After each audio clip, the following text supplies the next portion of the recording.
Welcome to Charmed Life, a radio show discussing spirituality, magic, and the unconditional love of the universe. Thanks for tuning in. And I am your host, Tricia Carr. Welcome to this episode. I'm really excited to dig into this very positive episode, which will make a lot of sense here in just one moment when I introduce my guest. I would just want to remind you guys that you can watch this as a video podcast on YouTube, youtube.com/Tricia Carr, where I also post other videos.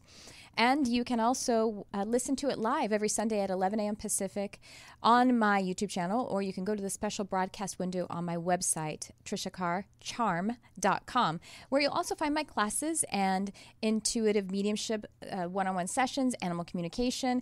And please do join my newsletter, join the mailing list. That's the best way to stay up to date with all of the different things that I have going on. And without further delay, I would love to introduce my very special guest. His name's Brandon Beachum. He is the host of the weekly podcast called Positive Head. His passions include discussing the ultimate nature of reality, pursuing unique entrepreneurial ventures, making music and writing. His dream is to expand consciousness as far and wide as possible by helping people to awaken to the realization that we are all literally one with Source/God/the universe, whatever you want to call that, as well as one another. And he often elaborates on this concept that separation is an illusion and is fond of saying, all is literally one, act accordingly.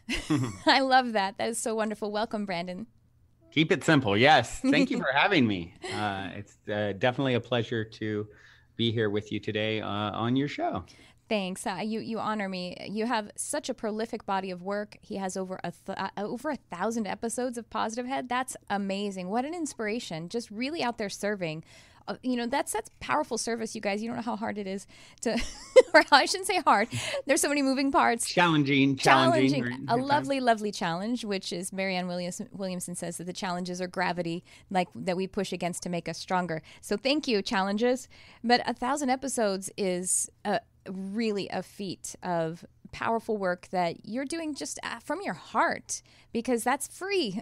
It's free to the listeners. Yeah. So tell us about your journey. I mean, I have so many questions, but what inspired you to start this? Did you have a spiritual awakening? What's your path, your journey, all of that business? Right.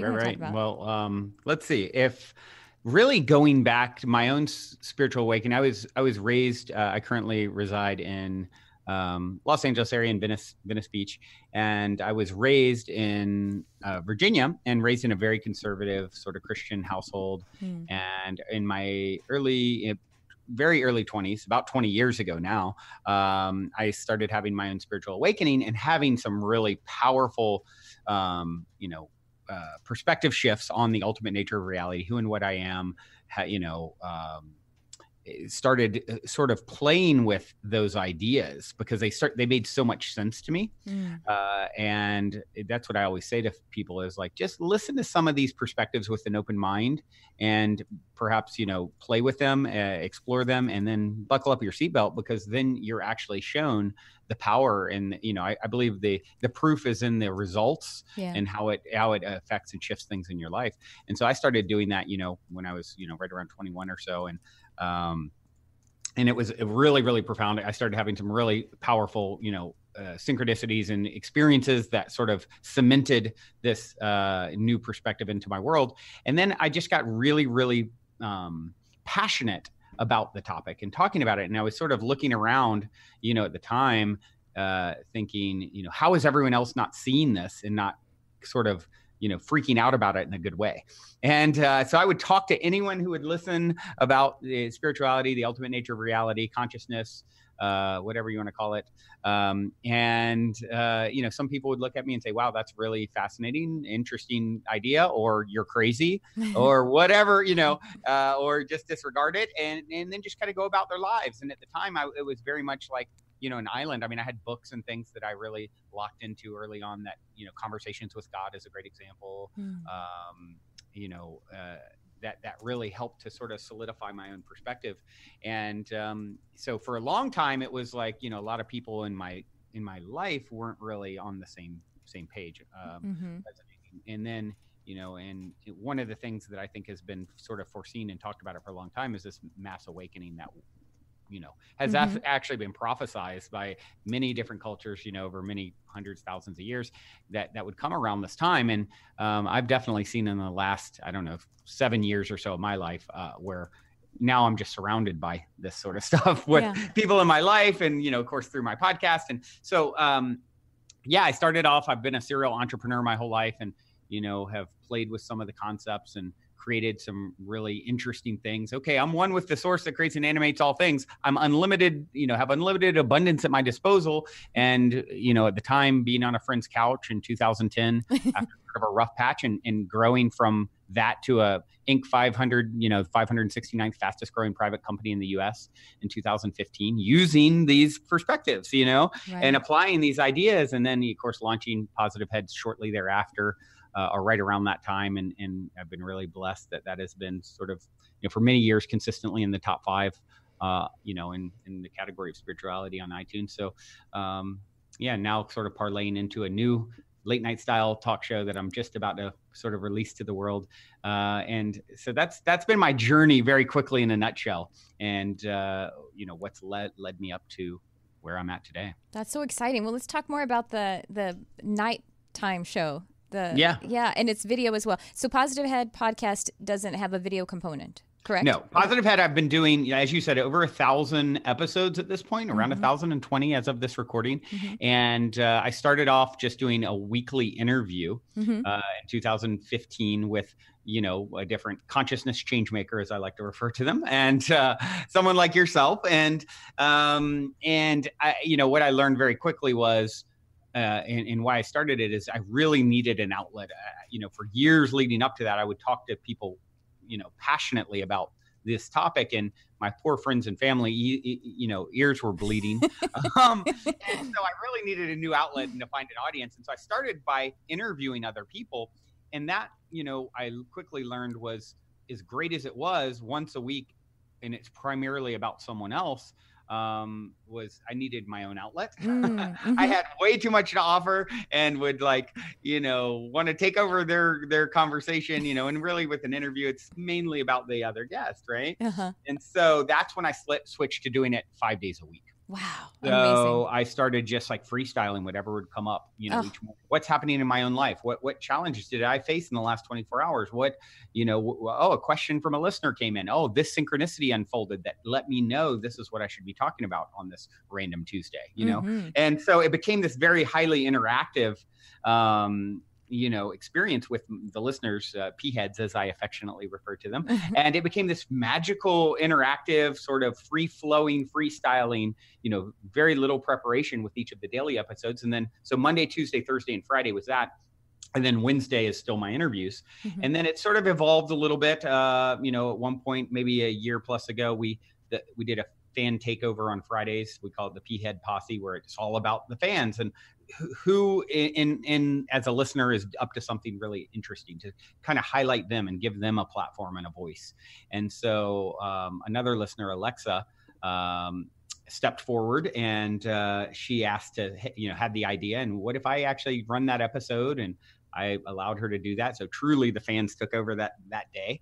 And then now most recently with the launch of the impending launch of my new, late night style talk show, the evolution of Positive Head, if you will. It's called Optimistic, spelled MYSTIC. And I it's a lot to go from audio to a full video production with a live studio audience, live visionary painters, musical performance,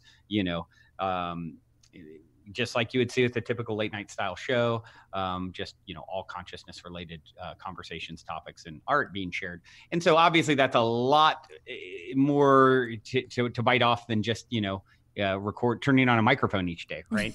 And so I've moved to now, as we talk, Tuesdays and Thursdays are now run by my dear friend, Dr. Erica Middlemiss, who was filling in for many years whenever I was traveling and things like that. So it's Tuesday and Thursday is her, Monday, Wednesday, and Friday is me. And sometimes Alexa still fills in on Fridays, but it's evolved a little over the years. But I would say out of the 1,000+ episodes, probably, 90% of them are all me, so there's a lot there. That's fascinating. I love the optimistic format. And you are doing it just completely independently?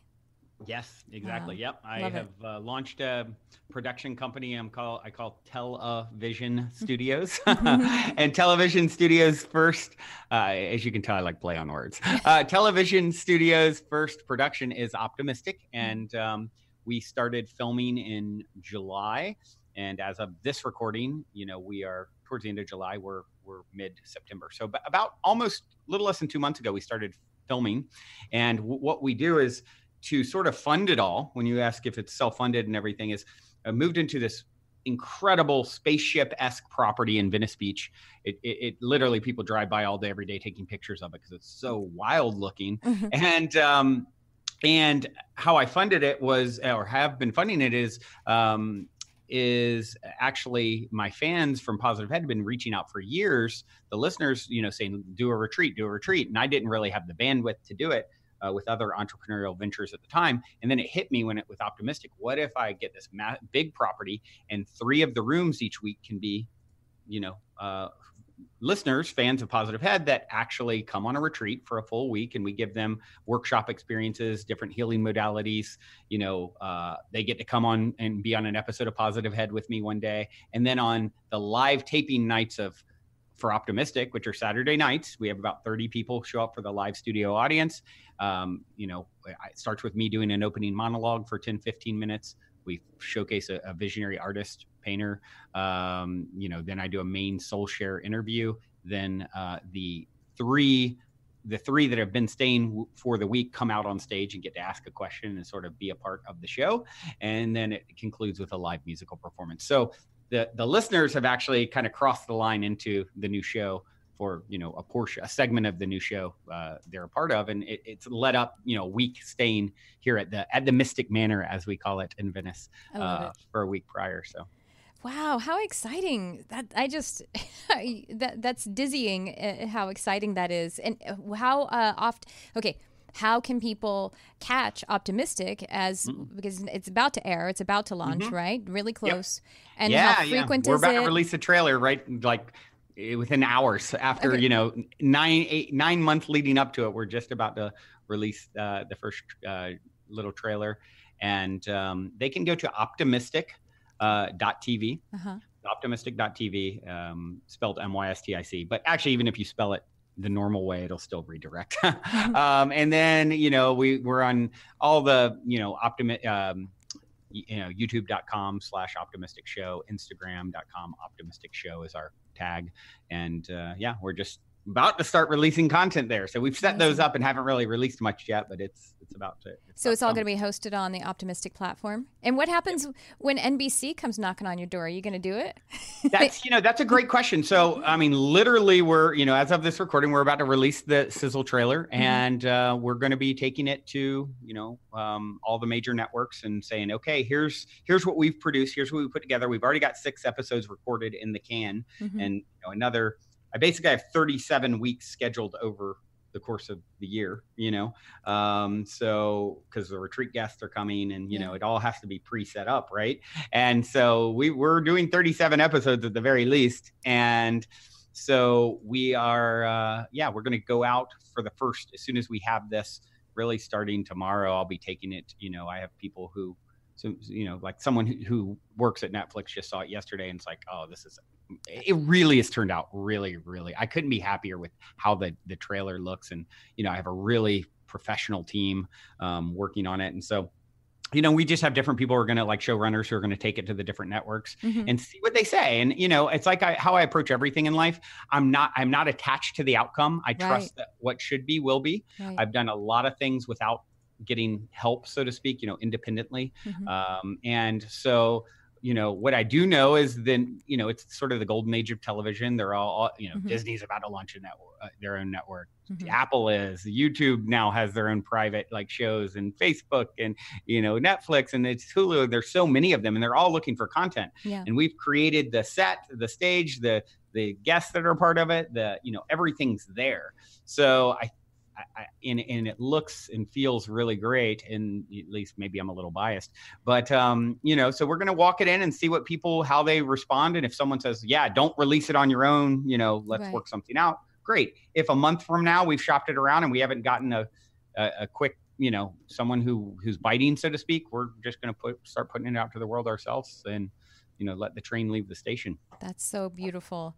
Now, I think that, as you mentioned, we have this awakening, and the vibration. The Schumann resonance is raising. That's proves that it's happening. And I think that the muck that is being dusted up is also evidential of the fact that we're raising a vibration. The muck that's dusted up, the social political discord and everything. That's what happens when, well, actually you were saying that when you were having your awakening and that really kind of exponential growth period, and you weren't on the same page with the friends and family that you had prior to that. So I think that's what's happening. That's the same. It's mirrored there in what's going on with our society is, right. There's shift. And so that's uncomfortable for some of the other aspects that are maybe not shifting in the same way. Totally. And so, you mentioned, so you had your your kind of big awakening like 20 years ago, and you noticed, that's a deep perspective. You noticed that there truly is an awakening that's really occurred over the last, say, 7 years, somewhere around 12, right? Because for me, I wonder if we always kind of feel that way. You know what I mean? Like, there's so much happening and we're always awakening. But you saw a market, because I talked to a lot of people who have had their eyes open to the metaphysical side of things for 20 years, and they typically say the last 7 years have been a big huge shift. So you agree with that, right? Yeah, absolutely. It truly has been. We all heard about the Mayan calendar back years ago, and the end of the world kind of thing, and that was all superstitious. That's different. Yeah. And what a lot of people think and feel, and I agree with, is they weren't talking about the end of the planet. They are talking at the end of the old, it's like a new age. It's a new era, where we are stepping back into our remembrance, remembering, coming back together, and it occurring to more, the planet, as a whole. Ultimately, we've started, that snowball's really started to pick up steam of people saying, hold on, actually, I'm not separate from you. The separation between us is illusory, and there's only one of us in the room. And therefore what's good for you is good for me, because it's, it's all source. It's all consciousness. It's all the consciousness that animates my form is the consciousness that animates your form. And when you start playing with that idea, it's like, like Gandhi said, if you want to find yourself, lose yourself in the service of others. And I like to add to that, the reason that holds true is because there are no others. And when you, once again, you play with this idea and you apply this to your life, the results speak for themselves. I call it the good kind of selfish. You asked about talking about the podcast. Why do I do it? Well, it's the good kind of selfish. I know getting those messages of, oh my gosh, I was 25 years clinically depressed, and now my life is completely turned around because I started tuning into you every day or whatever. It's like, how could I have done some pretty cool things in my life, but there's nothing more humbling and rewarding than being able to play that role and helping someone. And ultimately, I always say we teach best what we most need to learn as well. So bringing humility to it, like, hey, I'm not perfect. I'm not anyone's guru. It's not an idea that particularly appeals to me. And it's like, I'm here to just like help you remember perhaps what your soul is slumbering and forgotten, what you have amnesia to. And I've sort of found myself to have somewhat of a knack for doing that. And it's so fun, when you can see someone light up and all of a sudden their life starts changing and there's this excitement there that wasn't there before. And they feel so empowered because they realize, hold on, I'm one with the abundance that created everything. Like, I'm as valuable and as relevant as any other human that ever has been or will be. The things that had to happen for me to lead here. If you think about the choice points and decision points that had to happen for you and I to be on this broadcast right now talking to each other, your relative, thousands of years ago who went left instead of right, or hobbled with a broken leg after the tiger chewed it off, and whatever it is, right? Like, so many things had to happen for the universe to bring me, you, and everyone listening to this point. And you are, all of us are equally blessed and worthy of all the best that the universe has to offer once we realize that we are worthy and deserve it. It's like when you come holding your bag of sugar to be filled up, it will be examined to see how large it is, right? And so I've just come and said, oh my gosh, I deserve a lot, and so do you. And let me show you how to do it as I learn and maybe stumble sometimes. And and to me, it's been just the funnest journey I could possibly sign up for. Oh, it's amazing. Now, you know what I think, what I've said before, like you're talking about, it's just one consciousness, just one energy. And I've observed, or I've had the nudge that that's probably why governments haven't really been able to weaponize psychic energy or psychic people, because when you're using psychic energy or energy, then you are tapped into the knowing that it is just one energy. You're tapped into the one energy, and so there's an automatic governor that's in there that just inhibits that intention that would be using separation energy. It's just not possible. It just is a fail. You know what I mean? Right. And so that's I don't know if that makes yeah. I think that's an interesting perspective. I think I often say, if you want to know the results, what the results will be with any action that you're taking, look at the intention that you go into it with at the outset. Absolutely. You'll have an idea of what kind of result. I mean, Positive Head is a really great example for me. I've done a lot of things in my life that are fun and cool, and had some successes and plenty of failures. And it's the first thing in my life as a serial entrepreneur from the time I was like 10 years old that I set out when it wasn't about monetizing. It wasn't about how do I, what's my angle to make money. It was like, I want to just share and I want to help people. And I know that may come, but it was the first time that wasn't my MO. And lo and behold, it, just took off. And so it was really an interesting thing for me to behold, the difference between that and doing something. What was my intention? My intention was really pure, and that's the thing, is when you understand success and abundance and all these things, all the good things come as a byproduct of you doing something that's in alignment with service, like the Gandhi quote. If you want to find yourself, lose yourself in the service of others, you're going to find yourself having the opportunity to give away what you want for yourself in some way, shape, or form. Always do it, because this is how you create. This is how you create it for yourself. Whatever you're putting out, you feel the energetic repercussions of. And that is such an empowering and powerful thing to start to learn and realize. And then it just moves into this whole piece of like faith, where you have to, the universe is like, all right, let's see, you ready to leap and trust the net will appear. And, it just turns into this beautiful dance with your higher self as you sort of expand into, the next greatest and grandest version of yourself. And I can't think of anything funner to do and to bring as many along with me as possible. Yeah. Well, I always say that I explain to like my students that energy is literal, but it's very, very literal.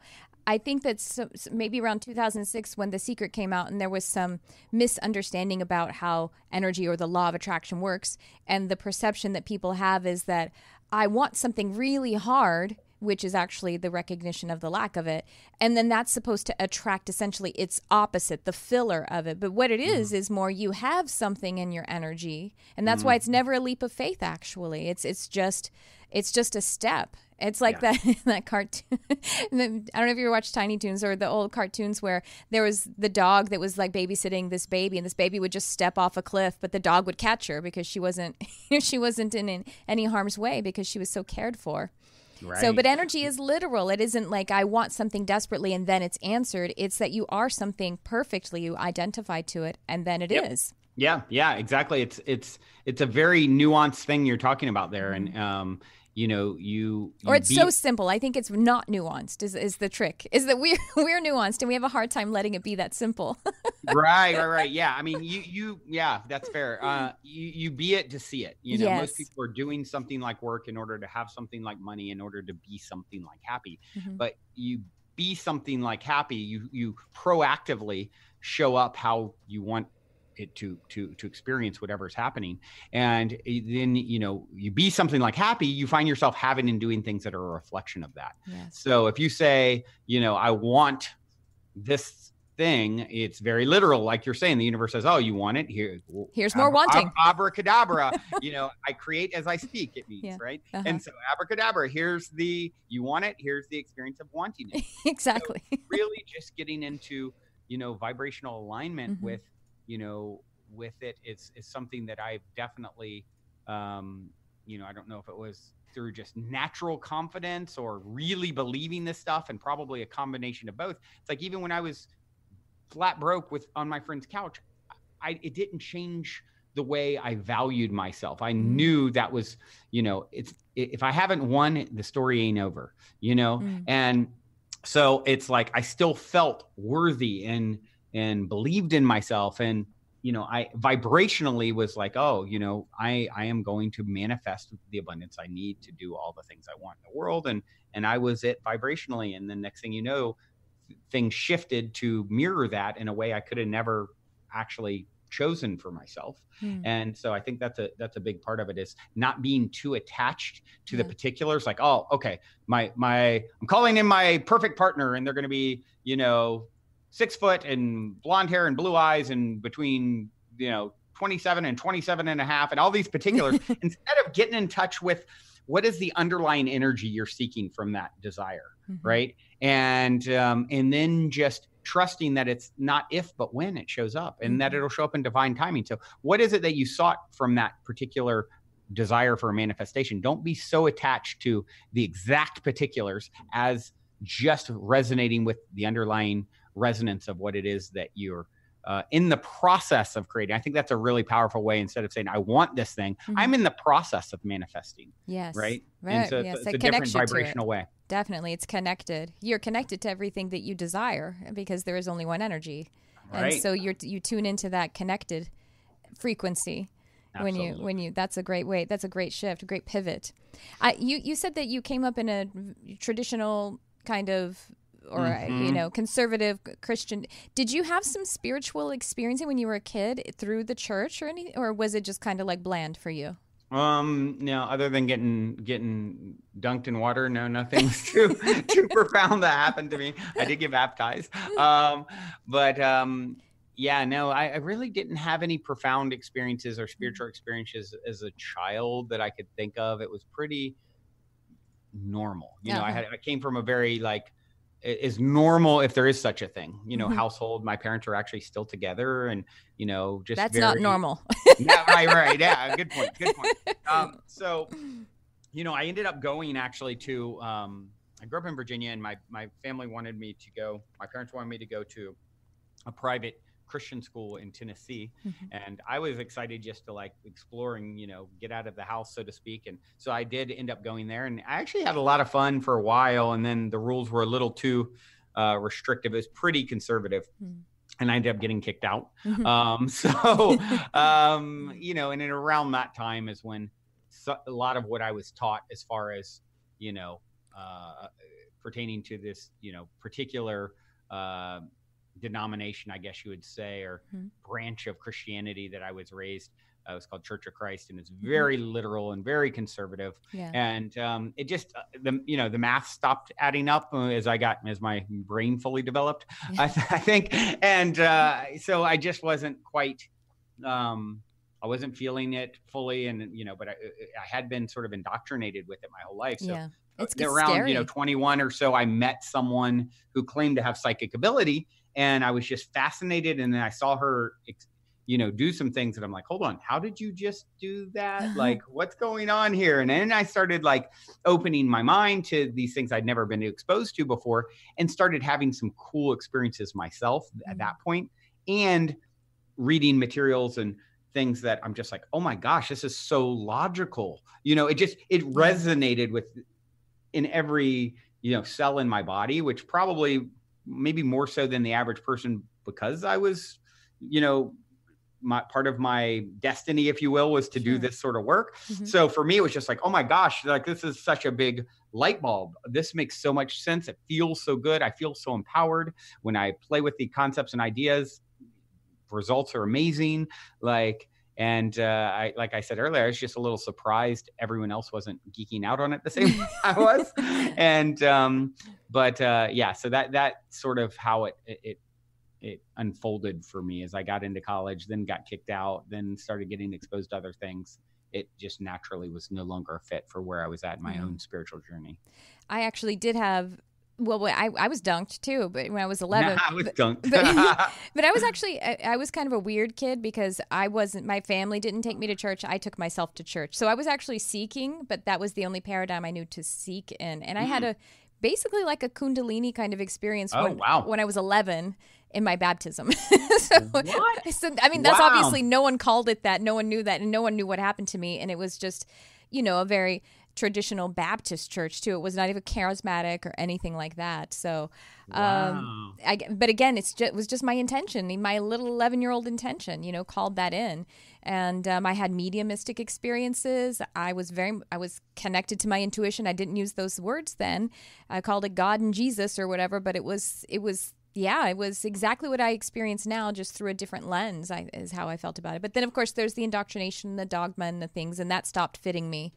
And it was actually, it started to just not fit with what I felt inside. And even the relationship I had with the experience of Jesus, you know what I mean? I was like, that doesn't feel like Jesus to me. So I'm confused by this whole jam. Yeah. Well, what's interesting with you say about that is, I talk a lot. I have a lot of people on the show who have some really powerful, experiences with multidimensional beings or Kundalini awakenings or, any of those sorts of things. And I personally have a lot of very grounded, like crazy leveled synchronicities. I have a wild birthday synchronicity story, for example. And, a lot of things that are sort of grounded. So as soon as you said that, it's funny because I'm like, of course, my grounded version of that is I have my awakening in my early 20s and then decide, oh my gosh, I'm one with source. I can create anything. What will it be? I'll create a band and, move out to California and make music. And the name of my band was Kundalini. So that was my Kundalini experience, like literally creating a art project, I love a music project called Kundalini. Wow. That's really cool. So were you, are you a practitioner or did you ever go into being a practitioner, like using, a psychic or intuitive or medium or energy healing or, I've had a lot of intuitive readings, either spontaneously, people that have walked up to me on the street. I've had people go into convulsions, channeling messages to me randomly. I mean, I've had some pretty wild things. Myself, I've had some psychic experience for sure. I wouldn't consider myself like, I think we all have that ability. Oh, of course. I don't know if I'm overly developed compared to those who, it's like, I can also make a basket, but I'm not Kobe Bryant, so that's sort of the way I view it. And I imagine, though, if I turn my attention and energy to absolutely, make that my priority, I would develop that muscle more and more and more. Right? Oh, totally. Yeah, I was just curious if that was something you had ever wandered into because absolutely. It's just a talent, and anyone could develop their singing voice or shoot a better basket if they're interested in it. That's right. Yeah. So then you have been Actually, I would love to hear about your music. Are you still playing? And no, I haven't. It's been a long time. So I originally moved to California, around that time. Oh, wow. I can do anything. What would I do? I want to make music. So speaking of, I went to my first psychic around that time. She goes, oh, I see you in a cold place like Chicago in business. And at the time I was planning to graduate college and move to Chicago and work for my uncle in business. And then she said, this whole other path for you in music in California. And, actually about a year later, I formed a band, Kundalini, and then I met someone from California who's like, oh, you need to take your music out there. That's where it belongs. I was going to college. I was in college in Nashville, so wasn't it quite fit for the style. We weren't country, and so we ended up coming to California. And, the way I view that is, I often use that story as a great example because I will say, our lives play out at the corner of free will and destiny.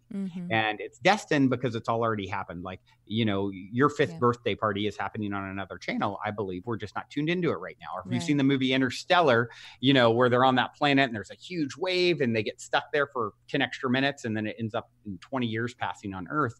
It's like the same. That's based off real science, right? Einstein proved it. If you shoot me into outer space, you bring me back a day later, I've been dead, or I'm a day older and you've been dead like 20 years or whatever it is. So, I often will use that story as an example of, it's destined because it's already happened, right? It's free will. Your life plays out at the corner of free will and destiny because from this moment forward, you get to choose which version of you that you want to step into. And when I was sitting in front of that psychic intuitive in that moment, she's tapping into the subtle energies and where I'm resonating at that moment. Oh, I see a timeline where you go to Chicago. I see a timeline where you go to California. So from this moment forward, the question always is, well, what's the greatest and grandest version from this moment forward? And no matter how grandiose or great or, incredible it may be, if you can think it up, Source has been there, done that, and gotten the t-shirt is what I like to say. So that's where you then can pull it back and say, okay, I'm one with Source. Source can create anything. I'm going to be in vibrational alignment with the unfolding of that version of myself. And this is how I feel we navigate we navigate free will and destiny in a way that, leads us into the most rewarding version of ourselves. Can I tell you that you are psychic? Well, anyway, synchronicity is essentially the same thing. You know what I mean? Like it's all in the same business. Yeah. But what's floating around in my field, you just mentioned, oh, your 5th birthday exists just on a different channel. I just spoke to my husband last night about my 5th birthday. Oh, wow. See, that's pretty, that is. It's like, so like the picture of it is like, all day, every day in my life. Yeah. Like, I know, right? It's like reflection. Yeah. And it's like more threads of connectivity and, And not only that, but it's what we were talking about, because I went to a workshop to learn a new healing technique last night. And so it's a part of, so that was a gift to me. You mentioning my 5th birthday, what it was that I moved in by, with the example of what happened at my 5th birthday. So that's kind of crazy. So thank you. Really, really crazy, cool, and magical. Well, that's what's happening to your listeners all the time. Yeah, it really is. There's a ton. It's just like the layers of it sometimes are so profound. Yeah. It's just like, it's incredible. Like, it will just become like this multi-layered onion of magic. And, I think because I get so excited by it too, it just calls in more of it. Absolutely. Vortex of like childlike wonder, and I often will say, I'm the poster adult for childhood. And so I think that really, I don't quote the Bible hardly ever. There's one verse that I love, and it's, unless you become like a child, you can't enter the kingdom of heaven. Yes. And so I feel like we're creating heaven on earth now, and becoming childlike is the path to it. Yeah. And you talked about Jesus and that whole thing earlier. And I often will also say, Jesus was a man. Christ is a state of consciousness. Yes. So that energy is, Jesus isn't coming back. He's a man that's dead and gone. Christ consciousness is spreading and expanding. And, sort of this good virus that's happening on the planet where now, you can be in the grocery store and the woman next to you is into the stuff, whereas 10 years ago, it's like, we're just sound crazy. It's definitely, and I believe this is what Christ was teaching. Yes. I and the Father are one. I'm one with God. You will do greater things than I. With the faith of a mustard seed, I can move a mountain.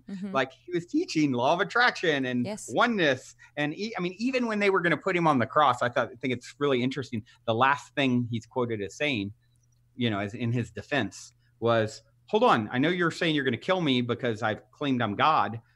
But isn't it even written in your old texts, the Old Testament, ye are gods? Right. And that was his defense, So all he was doing was teaching. So this energy that we're talking about here now, this is Christ consciousness. Absolutely.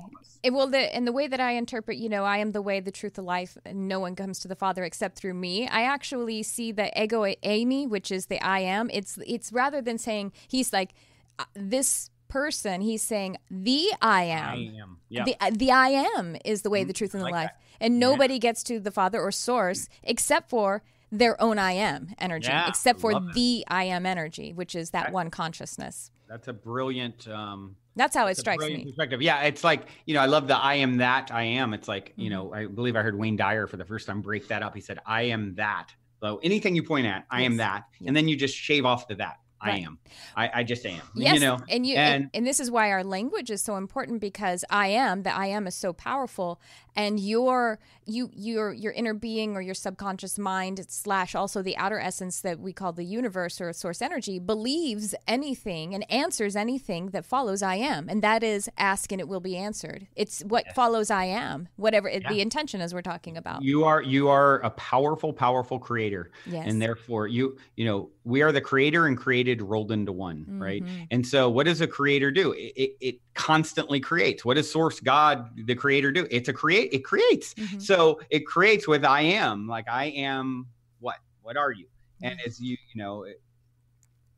it's abracadabra, as I create as I speak. And so it's very important. And this is a lot of what my show's focus is about. How do we shift our perspectives to see things from the vantage point that our higher self sees things? How do we shift things to, spiritual alchemy, I say, is like the art of sifting and shifting perspectives until love emerges. Once you understand it's all happening for you, not to you, and through you, it's the ultimate game changer. And so the game becomes, how do I see this from the vantage point? So I take the lump of coal and actually turn it into the diamond it's destined to become. It's all about shifting perspectives, telling a story that serves you. You're a creator. Start telling. All I've ever done to create lots of, people step into the Mystic Manor and like, oh my gosh, this is like this incredible dream come true. I'm like, I'm just really good at making up stories. That's really all, I'm a storyteller, and I've told a story about who I am and what I can do. And if you do the same thing, you'll get the same results. It's like, I'm not special. No, we're all have it within us. And it's so empowering once you realize that. Well, you are a story that is being told by source energy, or you're a melody line, or you're a harmony line in the one song, the universe. So you are a story of source energy that gets to create stories yourself. It's really, really beautiful. I want to come see Mystic Manor. Please, you're right down the street. Yeah. Come to a live taping. Okay. They're on Saturday nights, and I'll put you on the list. And love to have you. And like I said, we have guests that come and stay a full week leading up, and then we have on the Saturday evenings when we're live taping, about 30 people that can come and be in the audience, and then we roll that into an after party that's just really just a convergence of amazing, epic, magical souls, and it's been really fun.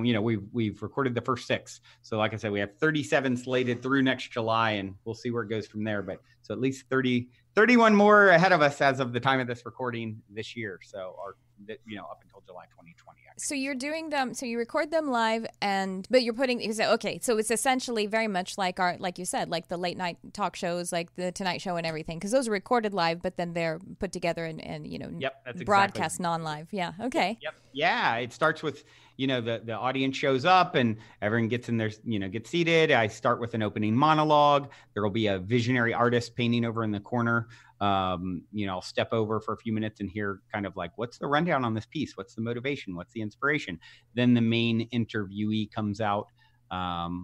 Spend 30 or 40 minutes with them. And then the guests that have been at the Mystic Manor for the week come out for about 15 minutes. And then it concludes with a live, very intimate musical performance by, a different music artist. So amazing. Wow, that's so cool. But again, oops, my microphone just fell. I'm so excited. All of the moving parts, that's really beautiful. And what kind of music acts are there? Last week we had Fia, a music artist named Fia, Fia. Okay. It's a great example. I mean, she's literally like an angel that descended from, the clouds with a guitar. And I mean, her voice literally just gives you chills. It's really incredible recorded, but live is even a whole nother experience. It was Fia last week is a, great example. And wow. So, it's been a lot of so far kind of singer-songwriter kind of stuff that's really easy to do in an intimate setting. Sure. We have some psychedelic hip hop coming up next weekend or in a couple of weeks. And so some different, conscious hip hop stuff. And then, it'll be a mix of, we've had some more electronic based sort of stuff a few times with I'm sure live elements. People are probably requesting that Kundalini get back together. That would be quite the thing. Wow. Yeah. It's been a minute. 2004. So we need some practice. Did you, what do you play? Do you sing? Do you play? I was a vocalist. Yeah. Oh, cool. Yeah. Yeah. So you were the frontman. Yeah. I was one of 2 frontmen. So. Oh, cool. I love it. Yeah. Wow. That's amazing. So how about books? Are you a writer? Are you going to be putting some books out? I am. That was the first thing I said I wanted to do as a kid. And, I actually started writing a book before I launched Positive Head. And then I said, you know what? I don't have an audience yet or anything. Maybe I'll shelf this for a minute and get back to it. And I haven't gotten back to it because I've been so busy. So much. Yeah. I know. Yeah, so much. I mean, because I have a travel company that really took a lot of my energy over the last few years as well. A lot of growth and ups and downs. That's a whole story of my sort of experience with that. As I mentioned, I went from a friend's couch to an Inc. 569th fastest growing private company in the US to getting offered to be bought out for $30 million within 12 hours of that offer, losing 90% of our revenue. Oh my gosh. Because of two multi-billion-dollar companies got together and pushed us out. And then a friend and business partner, someone I had let in, trying to like steal what was left.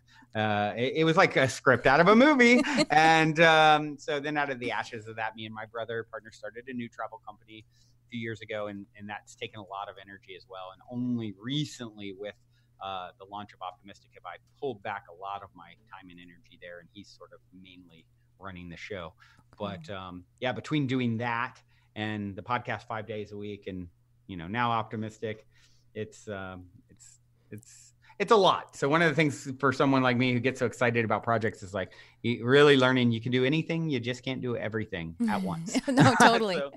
Are you into numerology? I feel like you have a lot of 5 energy. I'm wondering if you're a life path 5. I'm an 11 actually. Oh, 11 too? Yeah, well that makes a lot of sense too because they want to share the love. They want to spread the love. So yeah. Yeah, I'm a King of Hearts and Destiny cards. Have you ever done your Destiny card? No, I don't even know about this. That's my new favorite. It's like astrology and numerology sort of combined. It like predates Tarot. It's based off the 52 playing cards. There's 52 weeks in a year, 52 playing cards. There's 4 seasons, 4 suits. There's 12 royals, in the deck. There's 12 months. Yeah. If you add up all the cards and make the Joker a quarter, it adds up to 365 and a quarter. So it's really interesting because instead of being 1 in 12 like astrology, I'm a Leo, but instead of doing 1 in 12, it's 1 in 52. So that's cool. I got to check that out. Thanks. Is King of Hearts. So have you heard of human design? Yeah, I have. Yeah. Do you know what you're a generator? I'm a reflector, which I don't know a lot about. That's really rare. It's the rare one. Yeah, exactly. Yeah. I could see that. Yeah. Well, doing something where I'm actually interviewing people. Yeah, exactly. So I do a lot of reflecting there. But I think also the sort of empathic nature, that is sort of reflecting the, I'm you pushed out, you're me pushed out kind of energy too. Right. I do. And you know what I do? I actually do about every 5th episode of mine I do on my own. So, but I like cool. I like how you do that with. I love the dynamism and I am a life path 5 and I love change and I love adventure. So I really dig everything. Well, maybe it's time to do more solo episodes. Yeah, I can actually get a lot of response from those too. Yeah, I mean that's the thing is when you have a lot to offer, it's important to get your voice out there too, right? It's so fun to play off of other people and to hear their stories and. And it's also very rewarding to, sort of your own flavor of. Yeah. Well, I do a lot. I teach a lot. So I feel like it feels like I do that a lot. But anyway, well, I'm off, man. Thank you for the Destiny cards. And all that. Yeah. Really That's awesome. a fun one for people to check out. Well, we are just about out of time. Is there anything else you would like to share with everyone? Everyone, I want to remind you, check out Optimistic TV, Positive Head, all of it. And and thank you, Brandon Beachum, for being here. Anything else you would like to tell everyone? Yeah, the only thing that pops up for me is as we are sort of ascending vibrationally, we're all going through this massive growth. It's this quickening that is happening, right? Where you're exponentially growing, most likely if you're hearing this show, and just realizing like when resistance is coming up, and you just can learn to surrender to it, and move into a state of love-centered energy. And choosing to be happy and loving more than needing to be right is a huge, huge shift. And I think as you ascend and as this radical growth is coming for you, like that is like when you find yourself holding on too tight and resisting and fighting, like release and trust and just move into a state of love and a loving heart. And you instantly win. The book by Michael Singer, Untethered Soul, he talks about this, like the only thing that becomes important when you realize it's having an open heart, because it's a it's an energetic valve, same way it's a physical valve. Yes. And so if you're closing your heart open and closing it all the time, you're cutting yourself off from source. It's like a Ferrari stopping and starting, right? If you just learned my only aim is to keep my heart open no matter what's happening, you become a cup that overflows with this incredible chi and life force and energy and source energy that, then just reflects into everything in your life. You ultimately can't lose doing that. Oh, beautiful. Open heart. Wow. Thank you so much. What a beautiful parting word. And again, such an honor to have you on. And you're so busy, but I would love to have you on again and again and again. And likewise. And perhaps we can bring you on Positive Head at some point as well. Oh my gosh. I would just love that so much. And I'm going to come to see you at the Mystic Manor. Yeah. Definitely do that. That would be, you're too close not to. And you will absolutely have a marvelous time. And I would definitely love to connect with you here in 3D. Me too. Oh, well, thank you again. Brandon Beachum, Positive Head Podcast, Optimistic TV. What a wonderful episode. And thank you all for tuning in. I love you, whoever you are.